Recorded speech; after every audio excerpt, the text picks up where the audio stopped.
Welcome into the Cam and Strick podcast. Episode number 9. We got a good one for you this week. Always looking forward to another episode here on the podcast. Sean Avery, Cam Jansen. You hear that name? What do you think? Well, I think I want to kill him, but now I like him. You never fought him?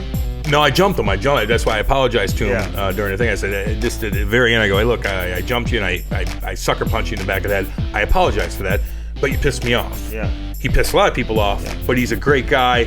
He was great with us today, and that's all that matters now, right, Andy Strickland? No, he was unbelievable with us, and he's one of those guys where, he probably falls in the category that if he's on the opposing team, you don't like him. If he's on your team, you probably do like him. He even mentioned that too, though. And maybe there's jealousy. Jealousy. But you never really got to know this guy. Yeah. At least here in St. Louis. I mean, you followed him from afar. You covered him when he came into town. But he went about it his way, man. He was his own person. He's still doing that right now. Yep. And for a guy who did what he did, I mean, he's a household name. You'd have a hard time finding a hockey fan who's been a fan over the course of the last 15, 20 years who isn't well aware of who Sean Avery is. No doubt about that. And but he knows who he is, and he is who he is, and he doesn't give a shit. Yeah. And just a great interview overall. Check this out on the Cam and Strick podcast. Yeah, and we didn't have a ton of time to get into it, but this is an example of, and I know he would agree with this, but the NHL does have personalities up and down, individual rosters throughout the league, and not everybody feels comfortable about allowing their personality to come to the forefront. He was one of those guys that did. And it's good to see some personalities. Hey, this interview coming up with Sean Avery is brought to you by Cope 24, and we'll talk to you about that later on. They got a great website, by the way, for you to check out, cope24.com, COPE24.com. They've got a gala coming up on December 7th. We'll tell you more about that after this.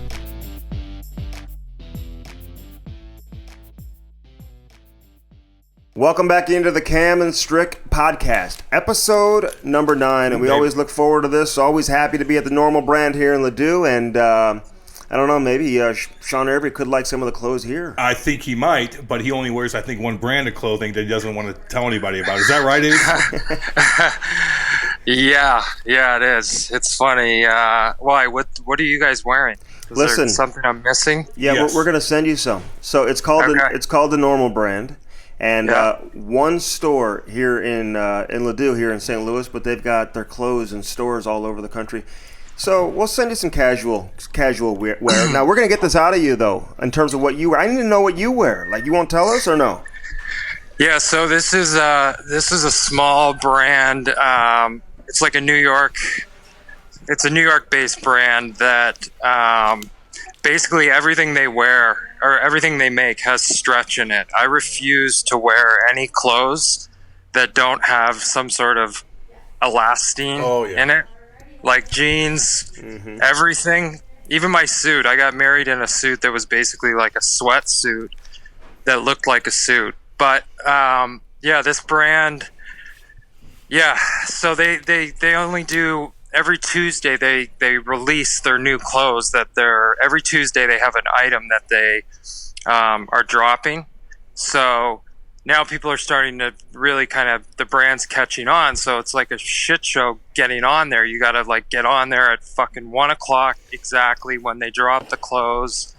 And I don't want to tell anyone because it's getting harder and harder to buy the clothes. So yeah, well, that's the story. I see that. I get fucking beat for wearing all black all the time, and I'm like, no. Sean Avery does too. I'm not the only one. Yeah, no. Well, first of all, that's like the New York dress code.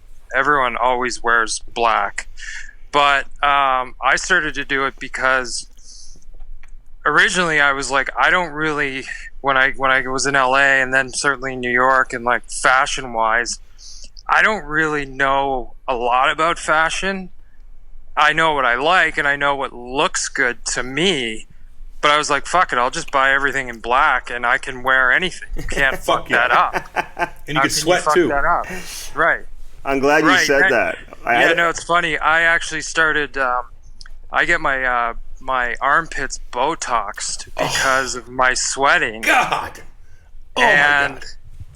if you get your armpits Botoxed, you do not sweat in your armpits because I couldn't wear like a blue shirt. Dude, Sean, that's a little secret for you. I'm fucking embarrassing. I sweat so much, people think I'm out of my mind. And I have to wear black. I have to wear black. It's fucking embarrassing. But dude, if you get Botox in your underarms, is my ass gonna sweat more? No, it doesn't. That's the first question everyone always asks. No, it doesn't get like referred to another place. Yeah, actually, it's very common with like 13-year-old, 14-year-old girls when they're going through puberty, and it started because they would get teased so much in school because they would be sweating, and I don't know, somebody figured out that fucking Botox works. I guess it makes sense because if you put Botox somewhere, it kind of just like shuts everything down. But yeah, that's a crazy little secret. I'm proud of it. I'm going to write that down real quick. But what if I put Botox in my forehead, my underarms, my fucking crotch, my ass, and my feet and my hands? Then where's it coming out of?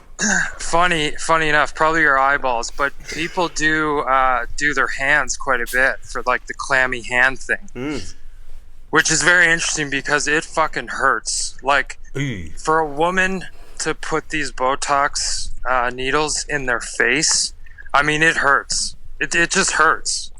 Ooh. It's like Cam, you've been cut many times, you know. Oh, yeah.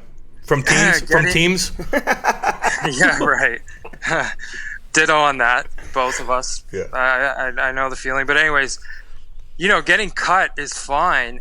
It's the local. It's when you get frozen, which is the worst part, right? Oh, yeah. I always found that sucks. Oh, fuck. It's brutal. So my wife, she gets the Botox. But she doesn't complain too much about the pain. Well, she's tough. Well, maybe that is. But I mean, so you're saying it's like what she's doing is super painful. Like it's not easy for girls to do this. And she says no one ever tells their husbands either. They all go in there and their husbands don't even know. And it's not cheap either when she goes and does this shit either. Oh, it's not cheap. It's like so the armpits you get done every 3 months, and the NHLPA are fabulous. It's really the only thing that the PA has ever done right, which is get we have great medical insurance, but it's covered because it's expensive. It's like $1,200, I think. But Botox hurts.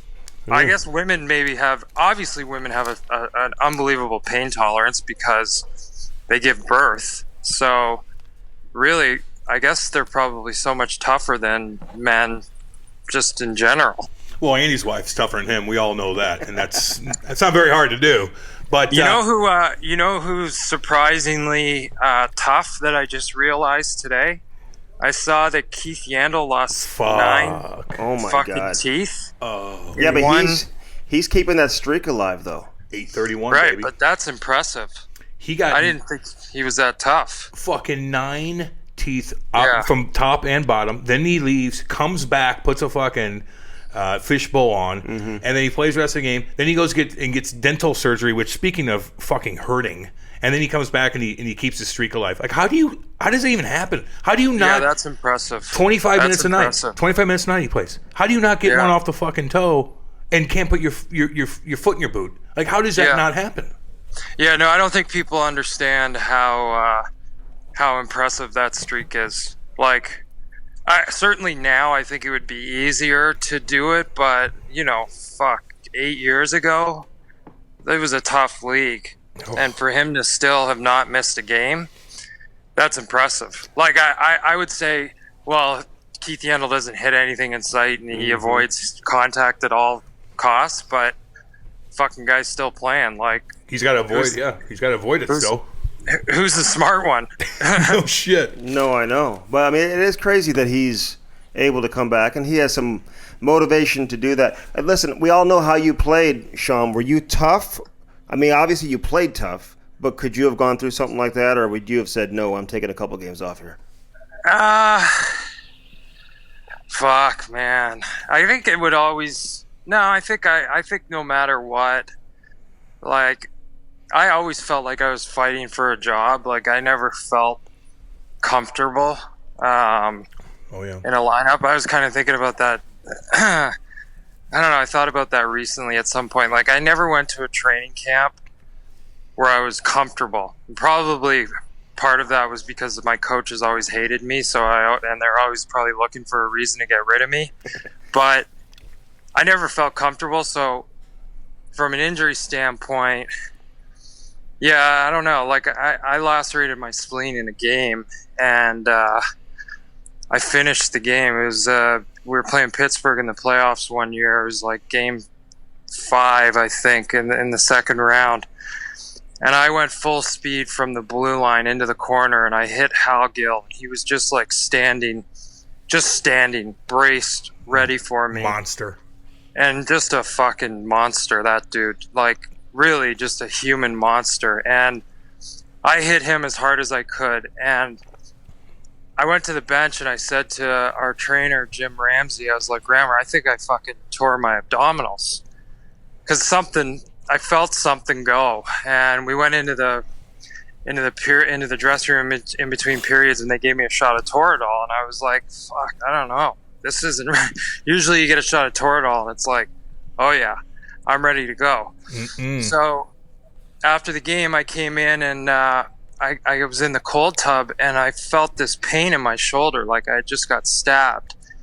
And our doctor, Andy Feldman, was like 4 feet away, and he was like, dude, let's go, get your shit on, let's go. He just knew right away. So they took me to St. Vincent's, which is lower Manhattan downtown, which is it's an interesting hospital because that's where like the AIDS epidemic kind of took off in New York in the early 90s, late 80s. So it's got a lot of history. And when they pulled me in, they gave me a shot of morphine, and I didn't know I was allergic to morphine, so I started getting sick. But because I was getting sick, I was throwing up blood, like projectile vomiting blood, because I'd been bleeding internally since like the first period, which is just a crazy fucking story. But I think that kind of lends to the fact, like, I never felt like I could take a game off. Like, maybe there were games where I played like shit and I was tired, but I just never felt comfortable enough to say, yeah, you know what, like, maybe I'll just cruise through the month of October here and pick it up where the guys leave off, sort of thing. You know, the first time I ever saw you play, Sean, it was Blues were playing Detroit in the playoffs, and you weren't playing in the game that night, but you were skating afterwards, and I don't know if it was the Black Aces or what, or the extra players. I'm pretty sure it was the extra players, and they were playing like 2-on-2, 3-on-3 with a coach or whatever. And I remember saying to Brett Hall, who is that? Like, why isn't he in the game tonight? Because you were just dangling around everybody, scoring goals, and he was like, oh, that kid's got great hands, unbelievable hands. What was it like playing on some of those teams in Detroit? How hard was it to get in the lineup, man? I mean, did you know at that time that you were a good player, Sean, and that you could play in the National Hockey League? This is like Sean Avery before he was Sean Avery. Yeah, no, I mean, honestly, I think that part of the reason why I had the ability to kind of play in the NHL at a certain level was because of those teams. And like the practices in Detroit were, I kind of think back on them, they were legendary practices. First of all, you had Scotty Bowman sometimes out on the ice at practice, and I don't know if people really know this, but he would put a chair at center ice and he would sit in the chair, and that's how he would conduct practice. And you would just kind of like, you would skate around him, and he had a duck horn. He didn't use a whistle. But those practices with that team were unlike anything you've ever seen, because the way Brett Hull passes the puck to Sergei Fedorov is like a slap shot for any other player in the NHL. Like the crispness and the way that those guys pass the puck, that gave me it was like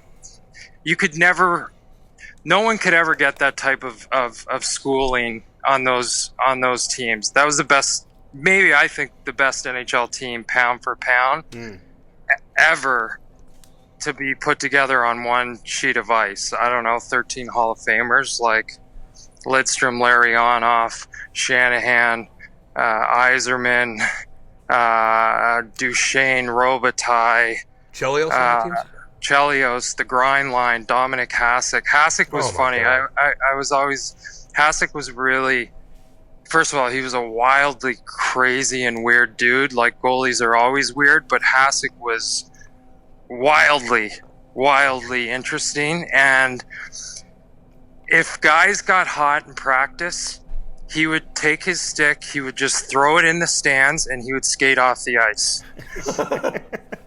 which is, it's kind of amazing because he always had a window where he was like, okay, give me everything you got. Like, fire it as hard as you want, try and score.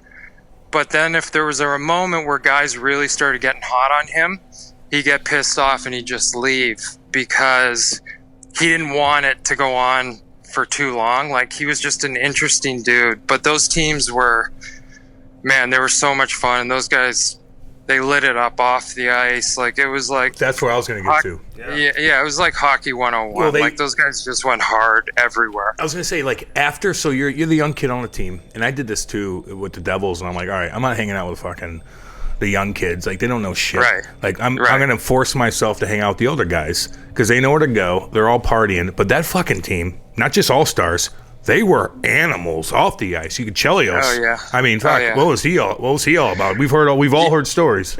I mean that was the kind of legendary. Like, Chelly was him and Kid Rock were best buddies, and I mean, I just remember training camp. Like, that was the thing. I went out one night with the young guys, and like, I see Chelly and Hully and those guys and McCarty, who didn't even drink, but he just lit it up. Like, it was like he did drink, but he was actually, Mac was kind of on and off the wagon sometimes. Yeah. I think when we were there, but those guys just went so hard. And what the one of the most interesting things about it was Chelly was always the first at the rink. Hully was always the first at the rink, and I just figured out a way somehow. I was like, I don't want to ever be away from these guys. So I somehow I managed to basically convince Brett to let me live with him. And I was like the Fonz. I lived above the garage with him and Darcy, and she's awesome, by the way. Fuck, man, yeah, it was incredible. They're still incredible. They're fucking and I knew that you were living up on the garage, and he was a big reason as to why you came to Dallas, right? And you got that big payday there, Sean. Yeah, that was Hully. Like, man, I wish that never happened, just because I really kind of fucked him over with that whole thing.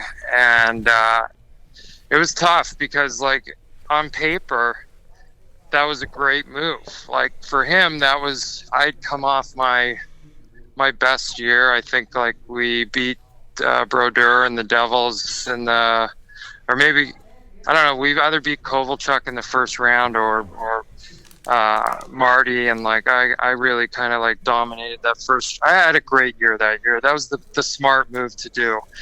And man, I got to Dallas, and 28 days later I was like on a plane back to New York, and I'll never forget the phone call I had after the sloppy seconds comment where I got back to the hotel and shit had really kind of blowing up. It was blowing up in like a matter of minutes, and Hully called my hotel phone, the room phone, and he was just like, pack your bags and go to New York and fucking wait this out. We'll see what happens. Oh. And that was kind of it. But no, man, he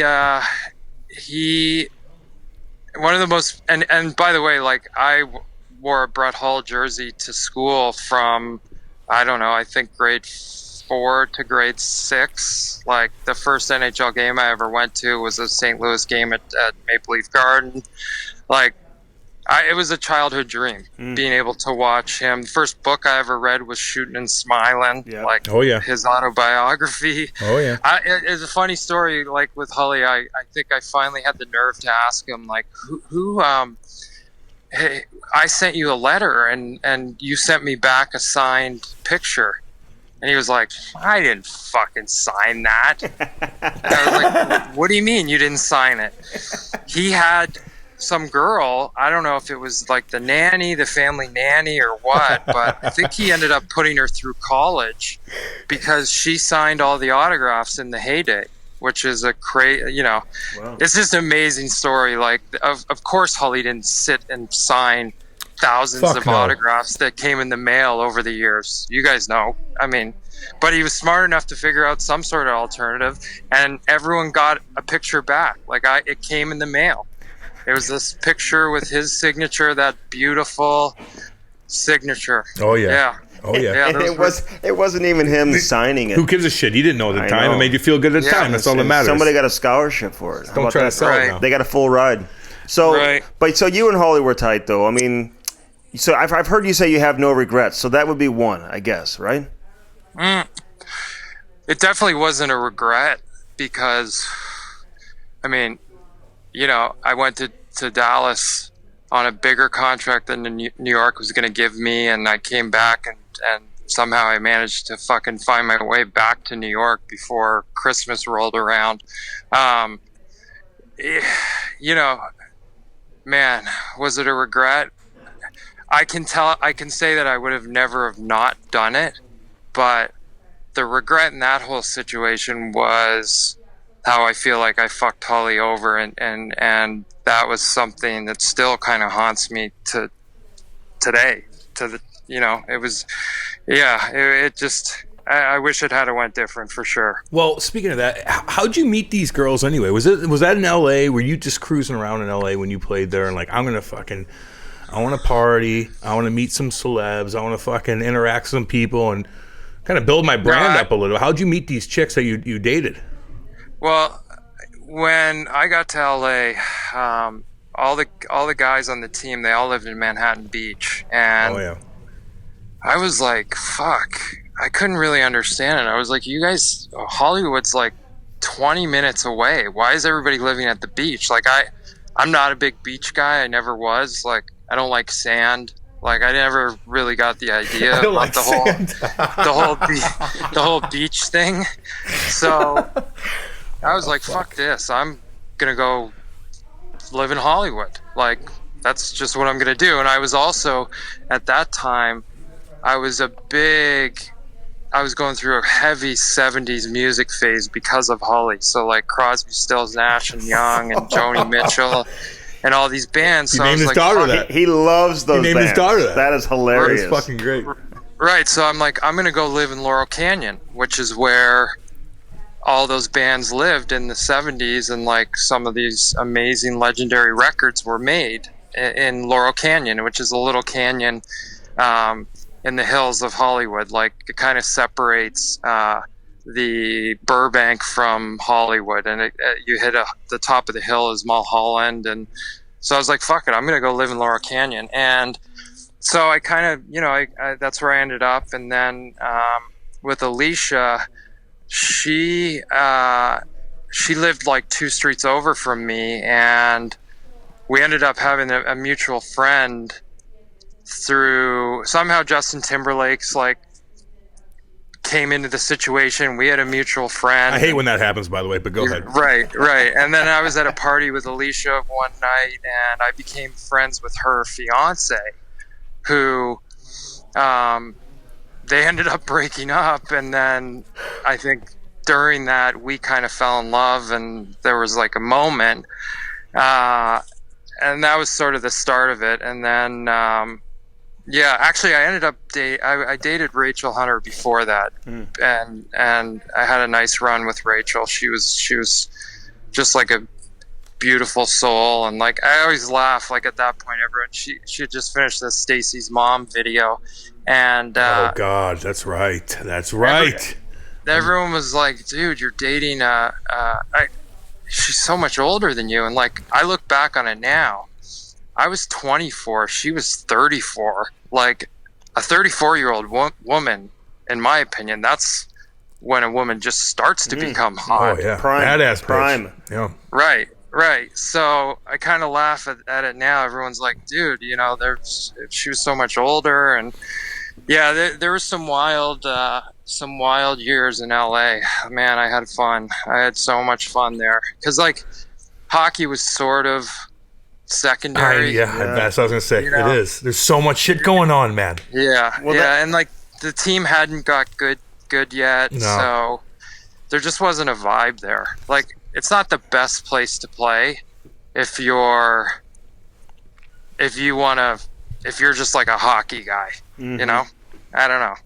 There could be, but so I had a good run there. I mean, I had so much fun. There's so many stories. There's a wild story when I had like LAPD helicopters above my house telling me to come out and surrender, and like some cops. Why?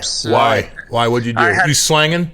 No, I had been traded to New York, so I came back in the summer to LA because that's where I had my house. I had this I actually lived on Cielo Drive, which is where Sharon Tate lived, and where she was murdered, and the whole Manson thing. Fuck yeah. So I had like a really cool old like 70s Spanish bungalow, and I came back in the summer, and I had 8 friends over, and my now wife Hillary was there with me, and we were just dating at the time.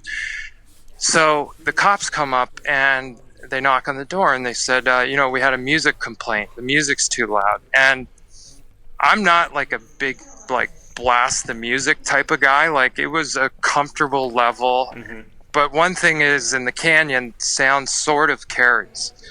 But also everybody kind of understands that. Well, I guess a neighbor had moved in while I was gone playing in New York over the winter, who was a bit of I don't know, had a stick up their ass. And they called the cops.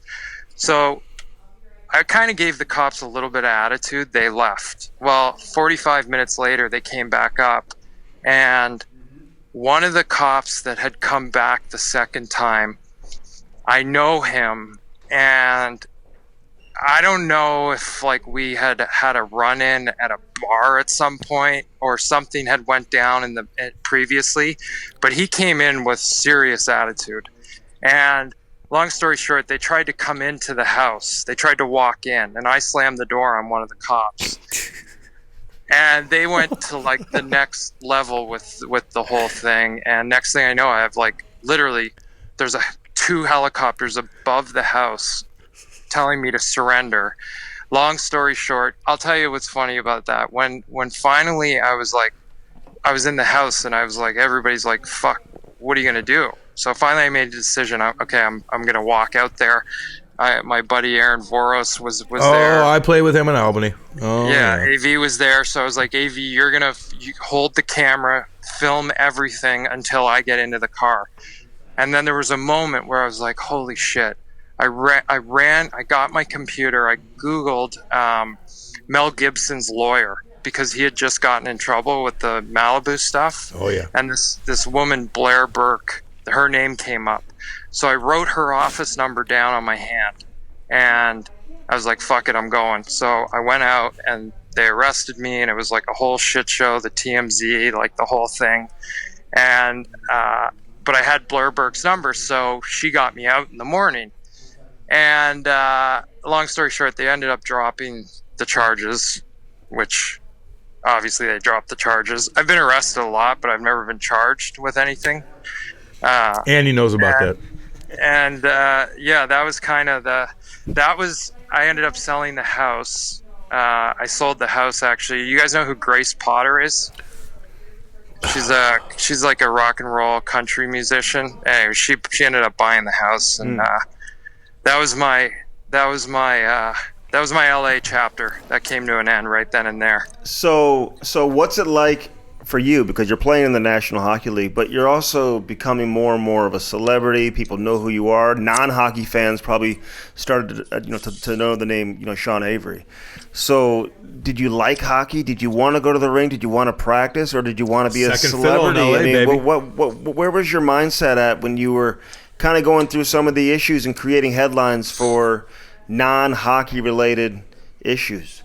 Yeah, I mean, I think it was all rooted in like coming back to on the ice, and like what I thought it did, and I know it did this. It put this spotlight on me that helped me with my game. So like guys would just start to dislike me more.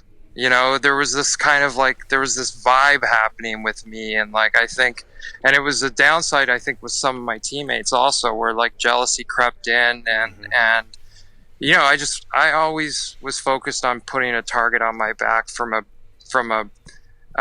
personal perspective, brand wise. I thought like the more you do this and the more you back it up, ultimately the more successful and the more money you're going to make, and you're always going to put yourself in a position where you're going to have leverage, and that's sort of what I was always thinking. But no, I'm like, when I got traded to New York, no, I mean, I loved playing. There was nothing that I loved more than playing in big games, certainly playing in New York at Madison Square Garden. That was like, when I got here, I was like, holy fuck. Oh my God. This is like a whole different level, just playing in that arena, and especially coming from LA, it was like night and day. And then I ended up getting reunited with Shanahan in New York, and Shanny was really kind of the reason why I came. I got traded to New York, and then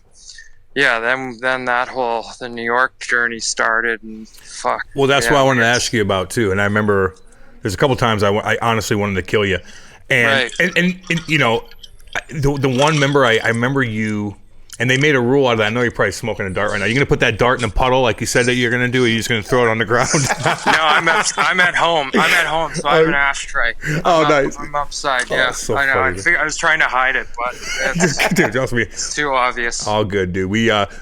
They made a rule because of you, and I remember being in that game. Was that a playoff? It was a playoff game. Wasn't it a playoff game? Yeah. Yes. So you do this in front of Marty, and you're standing in front of him, and you're making all this chaos in front of him. He's losing his fucking mind. And then everybody's like, Cam, do something to Lundqvist. And I'm like, okay. So I try to yell at Henry Lundqvist, who's like the most beautiful human being alive. Even if I did have to fight him, I wouldn't even punch him because he's so handsome. I'd feel so bad about it. And then Colton Orr buckles me that later on in that game, which is always fun. But you did this in front of Marty, and it started a fucking stir. How'd you create that? Were you like, you know what? Fuck him. I don't like him. Which I do, by the way. I'm going to just get that down. But you're like, screw this guy. Let me get in front of him and make a scene. No, what kept happening, and that it also had started. I think our rivalry for a couple of years with the Devils was the way it should be, Absolutely. Rangers, Devils, like absolutely. That's the way it should have been. So it started earlier in the year. I think I'll tell you when it started. It started my first game in a Ranger jersey. We played the Devils in New Jersey, and there's a famous clip. Tom Rennie was our coach. I was playing on Yager. I got to New York, and they put me on Yager's line, and we have a scrum in front of the net, and Marty kind of pushes me, and I pushed him back. I kind of cross-checked him hard, and his helmet came off, and Colin White came on top of me. I remember that. That's right. Yeah, so that's where it started. So then, over that course of that season, anytime I would come in front of the net, Brodeur's smart. Fuck, he's so smart. He would tap me on the back of the legs, which, like, if there's a way you want to get a hockey player to fall down, you tap him on the back of his legs, just above his knees, behind his knees. Like, there's a spot. There's a sweet spot where you can just tap a guy and he goes ass over tea kettle. Mm-hmm. So he kept doing that, and I would fall into him, and obviously I would get a penalty. So we were on a power play, and I was like, fuck me, I can't take a penalty. I remember sitting on the bench before I went out. I was like, I cannot take a penalty. Because at this point, you know, I'm on the power play with Yager, Shanahan. Like, I was having a big year. It was like things were going good. I cannot take a fucking penalty. So something just came over me, and I skated towards Marty, and I was like, fuck. It just, this like wave hit me. I figured it out. I'm just going to face him. And then there was a moment where I was like, well, this isn't really enough, because he'll just look around me and I can't see what's behind me. So I took my hand off the top of my stick and I put it in his face. And every time he went left, I moved my hand right, and I just kind of mirrored him. And, you know, it was really one of the most, like, talk about a wild moment. It was just so... We were all confused, dude. What's he doing? What were your team, like, was it Rennie or was it Torts who was coaching you at the time? Like, what was your coach and your teammates telling you? What was their response? Well, first of all, Tom Rennie was our coach. He was like my favorite coach I've ever had. Just a great coach, and a great dude, and like a great guy. Like, just cared about his players, but he would rip you an asshole if you weren't playing well. Like, I loved him. I thought he was a great coach. But if you watch the clip, Chris Drury comes over to me, and he literally like whispers in my ear. During the kind of like, and he was looking at Van Massenhoven, who was behind the net, sort of like in the corner, who was screaming at me to stop, telling me to stop. So Drury comes over and he's like, dude, Aves, they're gonna he's gonna get you. They're gonna give you a penalty, and I can see it on the tape now, but like I didn't hear Drew. Like I have no recollection of it whatsoever, because part of the reason why I can't remember is I was so nervous, because the way our power play was set up, Shanny and Yager would take fucking one-timers. They were both at the top of the circles, and that's how it was set up. And those two, to this day, like Brett Hall had a laser of a shot, but Shanny and Yager had the heaviest shots I've ever felt. It's gonna hit you in the back of the head. Oh yeah, or it hits me in the fucking back of the neck. Like, oh, so yeah. I was nervous. I didn't want to get hit with one of those. And the best part about the whole story was, I don't know, it was 25 seconds later, we can't come back in the zone, and Gomez throws like a saucer to me in front, and I bury it 5-hole on Marty, and it was like the arena just went fucking crazy. So I go home that night, and I remember I went to dinner with two friends that will name, two female friends that will, I'm not going to say their names, but I remember waking up in the morning. It was like kind of a late night, probably too late that it should have been in the playoffs, and my phone was like exploding, and the NHL had already announced that they had changed the rule, which is kind of unorthodox, because there's protocol. Like at that point, there was the rule committee, and like things had to get approved by the PA. Board of Governors meetings, all that. Right. There was all these things, but they just totally bypassed everything, and they announced this rule change during the playoffs, which, who knows? I have no idea if it's actually in the rule book, if it's real, but they led with it, and it was like a big thing and turned into a big story. And like, so now people either come up to me because of that, or because my Instagram bike lane videos. Oh my word! Do I love that? Yeah. Hey, so that's kind of my New York. I know you got to go here shortly. I got to ask you one thing though, because I was reading about something. You know, Sheldon Keefe just became head coach of the Maple Leafs, and you know, I covered the Danton story closely. He played here in St. Louis. Oh yeah. Didn't you have some run-ins with those guys in the OHL, especially Mike? I mean, you know, OHL, no, like Pee Wee. Yeah. I mean, I it was Jefferson. Yeah. I got to tell you, you know, that's like a whole talk about the whole world coming full circle. Like I think I remember having a conversation with Brendan Shanahan, you know, on like the plane in Detroit. And those guys, all those guys, they were so fascinated at why I was going after Keefe so hard in Tampa one night, and the shit that I was saying to him was like, it was nasty. Oh, like God. I was going deep on him, deep, and it was the whole Jefferson, Frost, that whole connection from back in the day, which. Like I went after Frost in the lobby of a rink in Caledon one night, like in a junior B game in the playoffs. Like I knew those guys from way back in the day.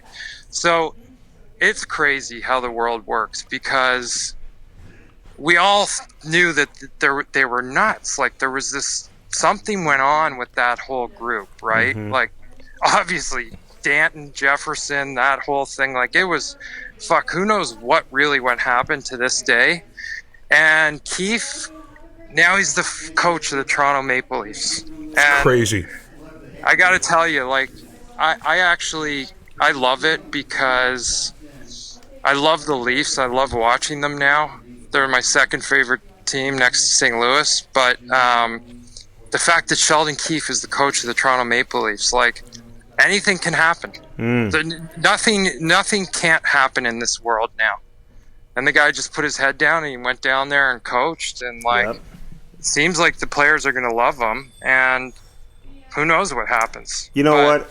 I love the way you said that, because I've gotten some calls. People want to do some digging on what took place back when they were in the OHL, and obviously when the whole thing went down with Mike and Dave. But all I've said is, hey, the reality is everything that Sheldon Keefe went through and had to overcome just to become a coach. You should look at this as a success story. This is a success story, man. That's what this is. And of course, Adam Keefe, his brother, is coaching. Who, Cam, I'm sure you had some run-ins. I fought him a million times. Yeah. So anyway, it is a success story. I wanted to ask you about that though, man, because I knew that you guys played in the same era, and apparently one day, I think you and Mike were. This is what I read. You can tell me if I'm wrong. You guys were going to fight in an OHL game, and I guess Frost was giving Mike some hand signals from the stands, and he ended up leaving the bench. Didn't even tell. I think it was Mike Fuda, who was the head coach at the time. Didn't even tell the coach that he was leaving. Just hopped over the boards and left the ice. Weird. Because of some signal he was getting from the stands. Yeah, and then after that game, it was in Barrie. They came into our dressing room, and I believe Keefe was with them. I was playing in Owen Sound, and we had like a standoff like 5 feet inside our dressing room that kind of spilled out into the hallway.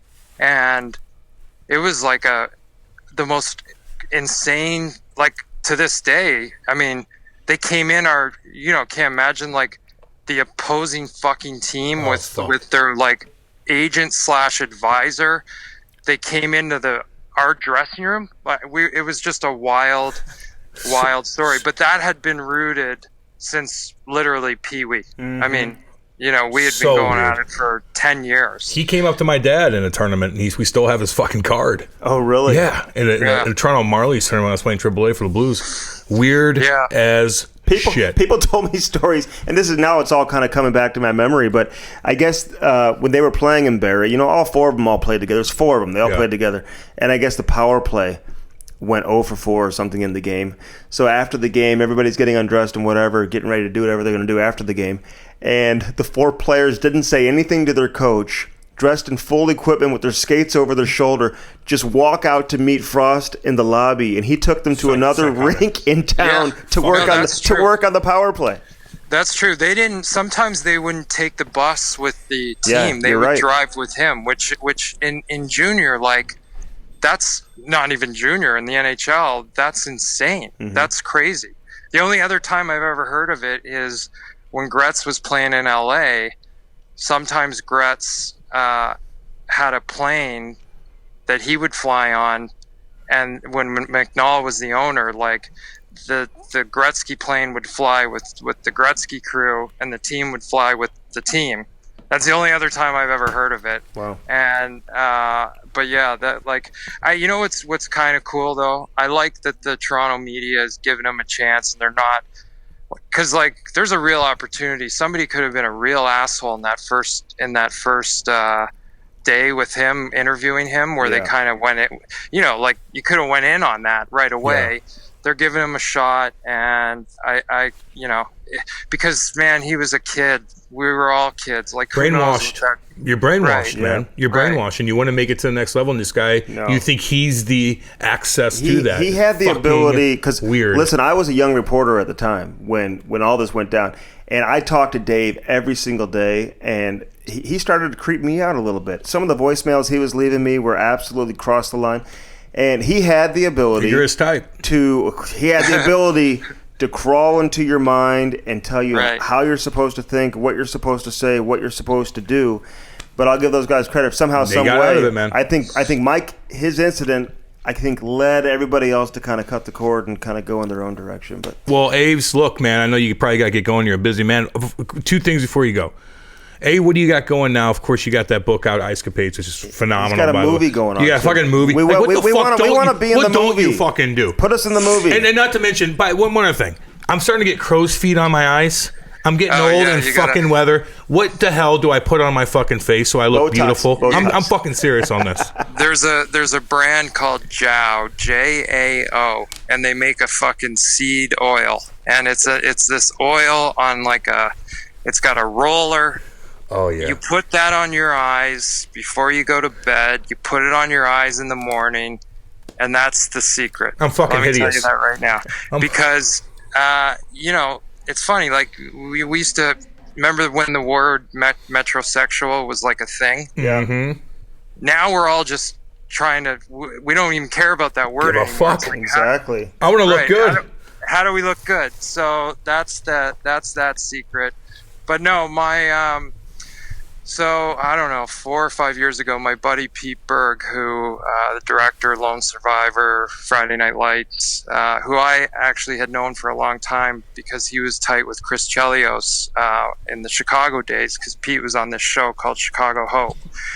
Anyways, he put me in a movie called Patriots Day right when I retired. And I was on the train back to New York, and I was like, man, that was fucking pretty fun. Like, you're on set, there's 200 people standing around, all of a sudden they say action, and it's like a fireball of energy. I was like, I gotta check this out a little bit. So I ended up going to school I did 2 years of drama school, and I came out, and the last, I don't know, 2 or 3 years I've been like in a movie, like grinding it out like a New York actor, like auditions and classes and the whole thing. And yeah, the last year I've shot I don't know, 5 or 6 features, and I just finished shooting a Chris Nolan movie that's coming out this summer. And yeah, I mean, that's my job now. Like it's funny I dated so many actresses, which, by the way, they're not actresses, they are actors, and over the years, and like I always thought growing up in school, like the drama kids were weird. Yeah. And when I stopped playing and I started this process, funny thing, like I started watching those dog commercials, like the Humane Society commercials, and I'd start to tear up. Oh, God. And when I was playing, that never happened. But when I started this process, I started to I opened up, and feelings and vulnerability and like growing up and all this shit. And yeah, it's fun. And you get your fix too, man. You get your I want to be center of attention. Like I want that totally. Fucking life. Yeah, fuck yeah. We miss that shit, man. Totally.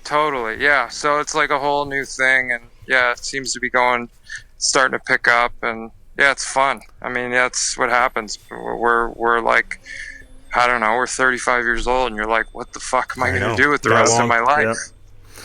Well, that's where it gets dangerous. Thanks for doing this, man. Listen, you're awesome, good man. stuff too. We may have to do this again one day. Don't go too far. And I do want to apologize. Absolutely. I did hit you from behind one time, and I think I sucker punched you in the back of the head. I apologize for that. I think you chirped Andy Murray that night. I don't give a shit, but I do want to apologize for that, man. Hey, I didn't remember, and it's all good. I was telling Cam before you came on, Sean. I was like, I don't even know if he knows who you are. I didn't think you remember me. I'm like, thank God he did.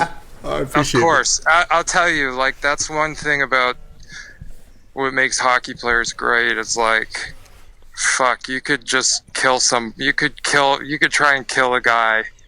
And for some reason, we have the ability to just shake it off and, like, I know, go for a beer after a game. It's a wild thing. But I think that's what makes the sport great. Except for Evander Kane and Ryan Reeves. Like, I know, they fucking hate each other. I know, it's like, Jesus. Settle down. Don't come on. Right. Yeah, get over it. Exactly. All right, man. Listen, good luck with everything. Thanks for doing this. You're the man, We appreciate it. See you, buddy. Talk to you soon. Well, that was fun. Yeah, oh my God. Great to have Sean Avery on board. Gives you a different perspective of who he was as a player, what he was thinking about. And I've heard him do interviews say that he doesn't have any regrets. We found a regret that he has. We absolutely did. Didn't want to screw over Brett Hull. No one would want to do that. But a good conversation, and great to hear him doing his thing and that he's doing well in life and having success. He's successful, man. He is. He's actually a really smart guy, and he brought it for us, and we appreciate that. And of course, I had to apologize to him for jumping him. But other than that, I mean, he seemed like a down to earth guy, and you know, I could never get a read on the ice with him at all. Yeah. He was always just like, "Fuck you," da da da. And I'm like, okay, you know, usually get a wink or something. Never that, but. You know, we saw who he was. We figured out who he was today with the podcast, and he seemed like a great guy, man. It was cool having him on. That's what we like to do. We like to bring different personalities, different people on. That's what we do, baby. And that's what we did with Sean Avery. Hey, that interview is brought to you by Cope 24. Oh, yeah, man. Renee Howard, man. She's the real deal. On board with us. She is the real deal. Cope stands for changing our parenting experience. Yeah. Right? I mean, if you're in high school, you think it's a joke. Hey, it doesn't matter if I get pregnant, whatever. No, it does matter. No, you better be educated. Are you ready? This is the real deal. Like, come on. Okay? It doesn't come with an instruction manual. No. Hey, Cope 24 promotes the need to make parenting and child development education a priority. So we love that. Should. They go to high schools. They reach out to all students. Hey, their annual fundraiser is coming up on December 7th at River City Casino, starting at 6 o'clock. All the information you need is on their website, cope24.com. There's some tickets available. You can also make a donation and show your support that way. Again, cope24.com. Welcome aboard. We hope people go out there and support their great event coming up. Great cause. On December 7th, their annual gala at the River City Casino.